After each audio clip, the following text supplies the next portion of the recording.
Well, one of the things that attracted me to working with this script was the fact that Charlotte Keatley had written it, because I'd studied My Mother Said I Never Should for GCSE and loved it, as you know, thousands of other people have done as well. So even having her name, I couldn't quite believe it that I was going to get to work with her. So then it was even better when we actually had the whole of the first week working with her in the room. What's so great about Charlotte is her writing is so poetic. That's what attracted me to begin with. When I first read the script, I was very attracted by the imagery she uses, her use of the language. It's poetic in a very precise sense. There's nothing airy-fairy about it. It's very grounded and real and actual, but it's just very, very carefully written and very carefully structured. The characters are written in such a way that it's very, very recognisable. When I talk about the themes of the play to do with secrets in families and a woman in the medieval period who wants to be walled up into a cell, it sounds very dark, and it does go into some quite dark territory, but it's also a very warm and humane and funny play. The character of the father in the play is actually a very warm and funny character, and the scenes with the family are hilarious at times. I think the audience will be saying, oh, that's just like my daughter, or there'll be a lot of that going on, because it's very clever in that way, this play. Charlotte and I have been working on this play for a couple of years, and we've developed it here at the Palace Theatre through a number of workshops with actors, a lot of conversation, and also a lot of gestation time for Charlotte, thinking about the play, processing it, coming up with different scenes in different time periods and trying them all out.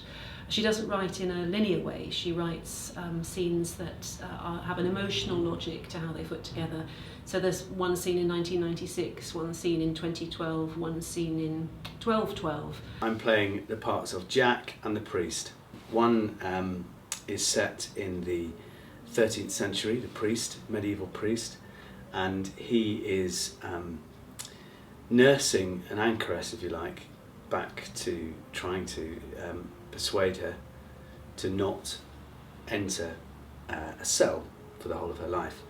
I played the character of Catherine, who is an anchoress. An anchoress is somebody that devotes her life to God and in prayer, in isolation, and in various churches around the world you'd be able to find cells that housed these anchoresses, or anchorites, which is the male version. To research Catherine, I visited a site that had a cell there, which is in Shire village, and there was a young 13-year-old girl who locked herself away. It's a really interesting and rewarding play to rehearse because it's emotionally very ambitious and it's theatrically very ambitious, and it requires of the actors a combination of incredible technical skill and real emotional bravery and honesty. And I've got a really fantastic cast of actors working together with me on the show.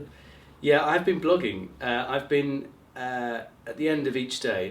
I've slipped a bit in the last few days. Been writing a blog about some of the rehearsal process, what we've been doing, some of the process that we've been going through with Charlotte, and we have a movement coach on this, movement director called Shona Morris, and she's wonderful, and we've been doing warm-ups with her, and I've been documenting those in the blog, and also some of the funnier moments, I guess, in the rehearsal process.